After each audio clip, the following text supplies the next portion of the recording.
चाचा ने आपके एनडीए को छोड़ दिया है। छोड़ते ही कब के छोड़ेंगे। जीतन राम मांझी नाराज दिख रहे हैं। जीतन राम मांझी नाराज दिख रहे हैं। मुकेश सहनी को लेकर क्या कहते हैं? एनडीए मानना चाहिए मुकेश सहनी को। मुकेश सहनी को एनडीए मानना चाहिए। कल उनकी मुलाकात हुई। चर्चा का विषय ही नहीं है। ये कोई चर्चा का मांझी जी बातें रखने का हक अधिकार हर किसी को है, पर ये सार्वजनिक मंच पे की जाने वाली चर्चाएं नहीं है।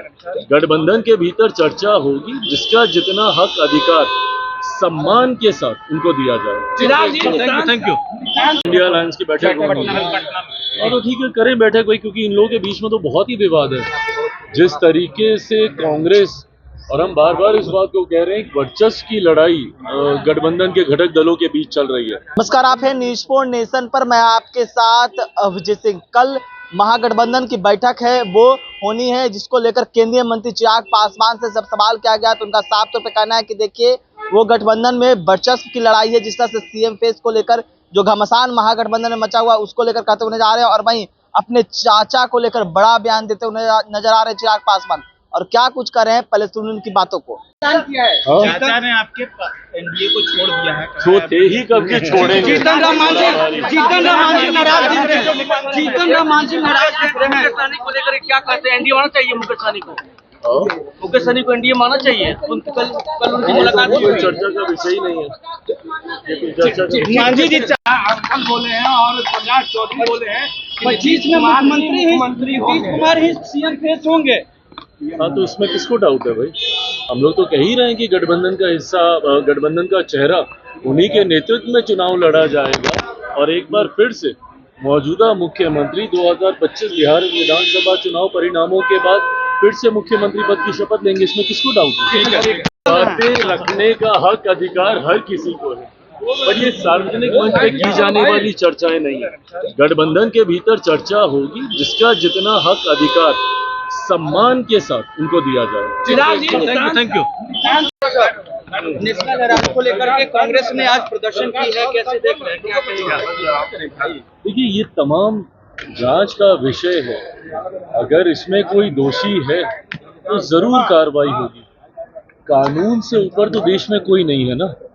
आप अगर किसी पार्टी के बड़े नेता हैं इसलिए आपके ऊपर कार्रवाई नहीं होगी, या आप किसी बड़े परिवार से आते हैं इसलिए आपके ऊपर कार्रवाई नहीं होनी चाहिए। और इस तरीके से जांच की प्रक्रिया को प्रभावित करने के प्रयास के साथ इस तरीके से प्रदर्शन आंदोलन करना मुझे नहीं लगता ये उचित है। जांच हो, अगर आप दोषी नहीं है तो आपको डरने की जरूरत नहीं है। बट हाँ, अगर आप दोषी हैं तो भले आप कोई भी हो, कितने भी बड़े परिवार से आप रिश्ता रखते हो या पार्टी में आप किस पद पर हो, कार्रवाई जरूर होगी, सजा जरूर मिलेगी। सर, कल तेजस्वी यादव जो है कांग्रेस के राष्ट्रीय अध्यक्ष कल इंडिया अलायंस की बैठक होनी है पटना में, लेकिन कल इंडिया सीटों को लेकर के नतीजे नहीं देखने को मिले, ना ही सीएम फेस को लेकर के। बैठक होनी है, कल भी बैठक होगी। कल इंडिया अलायंस की बैठक होगी और तो ठीक है, करें बैठक भाई, क्योंकि इन लोगों के बीच में तो बहुत ही विवाद है। जिस तरीके से कांग्रेस और हम बार बार इस बात को कह रहे हैं, वर्चस्व की लड़ाई गठबंधन के घटक दलों के बीच चल रही है। राजद जिस तरीके से अपने आप को एसर्ट करने का प्रयास कर रही है, अपने चेहरे को आगे करने का प्रयास कर रही है, उसी तरीके से कांग्रेस भी अब ना सीटों को लेकर कोई समझौता करने के मूड में दिख रही है और ना ही सीएम फेस में अपने आप को रेस से बाहर करना चाह रही है। ऐसे नेताओं के साथ उन्होंने गठबंधन या उनको अपने साथ शामिल करने की सोच रखी है, जिससे राजद को लंबे समय से ऐतराज रहा है। जिस तरीके से पप्पू यादव जी भी इनके अधिवेशन में वहां पर गए, वहां पर बातचीत हुई, ये तमाम चीजें दर्शा रहा है कि कहीं ना कहीं सब कुछ ठीक तो नहीं है। तथाकथित महागठबंधन या इंडिया अलायंस जो भी है, सब कुछ वहां पे ठीक नहीं है। तो ऐसे में कल अगर इनकी बैठक होगी, मुझे लगता है आपस के विवाद को ही ये लोग सुलझा लें, वही बहुत बड़ी बात होगी। But having said it all, मैं इस बात को कहता हूं कि कितनी भी मेहनत कर लें, कितना भी प्रयास कर लें, जिस तरीके से एनडीए अलायंस आज की तारीख में मजबूती से आगे बढ़ रहा है, जिस तरीके से एकजुटता हम लोगों के गठबंधन के पांचों दलों के बीच में है, और ये अपने में एक स्ट्रॉन्ग विनिंग अलायंस है।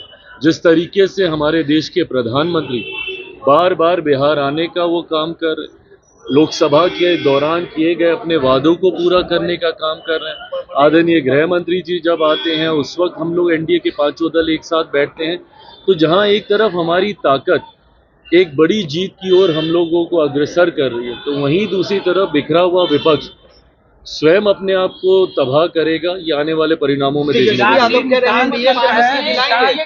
तेजस्वी यादव ने कहा है कि एनडीए से मुक्ति दिलाएंगे 25 में। क्या? तेजस्वी यादव ने कहा है कि एनडीए से मुक्ति दिलाएंगे बिहार को 25 में ये चुनाव में। ऐसी बड़ी बड़ी बातें ये लोग ना जाने कितने चुनाव से लोग कर रहे हैं। लोकसभा के चुनाव में हर बार ये लोग ऐसे ही बड़े बड़े दावे करते हैं। क्या हुआ, कितनी सीटें जीत पाए ये लोग, कितने पे लड़े थे और कितनी जीते, ये भी ये लोग देख लें। तो ऐसे में बातें करने से नहीं होगा। है क्या आपके पास जनता के बीच लेके जाने के लिए? 90 का वो दशक जहाँ पे अपराध और भ्रष्टाचार चरम सीमा पे था, क्या है आपकी बिहार को लेकर सोच, बताए ना। जिस दल के पास सोच नहीं, जिस गठबंधन के पास कोई विजन नहीं, बिहार को कैसे आप विकसित बनाएंगे? आप ही की वजह से बिहार आज बर्बादी की कगार पर आकर खड़ा हुआ है। ऐसे में जनता आपके ऊपर क्यों विश्वास करेगी? और जनता आपके ऊपर विश्वास नहीं करती, इसीलिए बार बार आपका गठबंधन राष्ट्रीय स्तर से लेके अलग अलग राज्यों में हार का उनको सामना करना पड़ता है। आप बता दीजिए महाराष्ट्र में किस तरीके से इन लोगों का गठबंधन हारा, हरियाणा में किस तरीके से, दिल्ली में जिस तरीके से इन लोगों की हार हुई। विपक्ष आज की तारीख में कम से कम जनता के बीच अपना विश्वास पूरी तरीके से खो चुका है। ये लोग अलग अलग विषयों को लेकर मुद्दा बनाते हैं, वक्त को लेकर दुनिया भर का ये लोग आंदोलन करने का काम करते हैं। जब ये विषय आता है, क्यों नहीं उनके कोई बड़ा नेता जाके सदन में बोलता है? जब ये वक्त की जब बात चल रही थी, राहुल गांधी जी, प्रियंका गांधी जी, इन लोगों ने तो बोलना तक जरूरी नहीं समझा। जितने विपक्ष के बड़े नेता हैं, ऐसे समय में वो लोग खामोश हो जाते हैं। और तो और एलओपी होने के बावजूद राहुल जी मौजूद भी नहीं थे मोस्ट ऑफ द टाइम जब वहां पे डिस्कशन हो रहा था। तो ऐसे में आपके पास कोई विषय नहीं है, आप लोगों के पास कोई नीति नहीं है, कोई विजन नहीं है, तो जनता क्यों आपके ऊपर विश्वास करेगी? तो सिर्फ कहने से कि एनडीए की समाप्ति हम लोग करेंगे, नहीं होने वाला। एनडीए पूरी मजबूती से बिहार विधानसभा चुनाव परिणामों के बाद एक ऐतिहासिक जीत के साथ हम लोग। तो आपने साफ तौर पर सुना, केंद्रीय मंत्री चिराग पासवान है, वो अपने चाचा को लेकर साफ तौर पर कर रहे हैं कि वो गठबंधन में थे ही कब। और वहीं जीतन राम मांझी को नाराजगी को लेकर जब सवाल किया गया कि जीतन राम मांझी है वो नाराज है एनडीए से, उस पर साफ तौर पर कहते हुए जा रहे हैं कि एनडीए में कोई नाराजगी नहीं है, हम लोग पांचों दल हैं वो एकजुट है। और सीट बंटवारे को लेकर उन्होंने साफ तौर पर कहा है कि समय आने पर सभी कुछ बंटवारा हो जाएगा। लेकिन वहीं विपक्ष पर बरसते हुए नजर आ रहे हैं और साफ तौर पर कर रहे हैं कि वहां पर वर्चस्व की लड़ाई है वो है। इसी तमाम खबर पर न्यूज़ स्पॉन्सर के साथ नमस्कार।